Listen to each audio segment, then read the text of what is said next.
All right, Eli, going into your senior year now, kind of crazy because we covered you in middle school, and now it's kind of all kind of coming to a head here. And just, have you gotten sentimental at all about that, or do you let those emotions wait? I think I'm letting them emotions weigh. I'm not thinking about that too much right now. I mean, honestly, still feels like I'm in my junior year, trying to get into my senior, but I'm just trying to wait on that.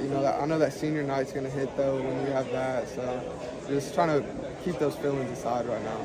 What's it feel like kind of going into a year where you're the starting quarterback? In previous years, you've worked times here and there, but you're the guy. How's that different for you? I mean, it feels good, I guess, because, I know I'm going to be starting, but also I'm trying not to let it, affect me because I don't want to get complacent with myself. We still have a guy that's really good behind me, Thomas. So, he pushes me I like that he's good behind me because he pushes me every day to get better. And so, I think knowing that is good, but also I just don't want to be complacent. You guys lost a big receiver in Brandon Witten, obviously going to South Florida. But covering 7-on-7 the other day, there's some guys, there's some legit athletes out there. Yeah. Who have you seen in the wide receiver core that's kind of impressed you so far? Jameer Dean, obviously, you saw him in basketball. He's a freak athlete, so he's definitely going to help us fill that. He's playing the same position that Brandon played.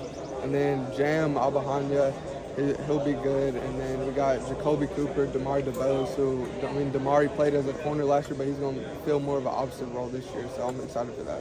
And you got Eli Owens as well to kind of utilize there in the pass game. That's a huge luxury to have as a quarterback, right? For sure, yeah. just having Eli out there is huge. It'll help. I can get him the ball, and then it'll also take a lot of pressure off of the other receivers because they'll focus more on Eli. So.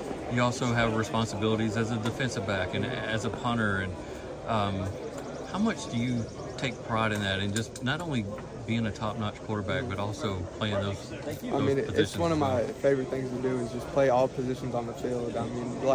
In practice, the days where I don't get to play defense, they're fun, but not as fun. When I get to play both, it's the most fun I have. So I just love going out there and doing everything I can. How do you find time to work in punting? I really don't work it, except for at practice. So, I think it's just like a natural thing I can do, so.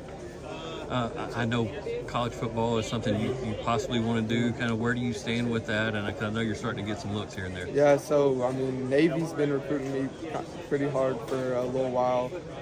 Chattanooga a little bit, MTSU a little bit. So, just trying to figure out which one's going to like me and offer me, and which one's going to want me the most, and I'm going to go there.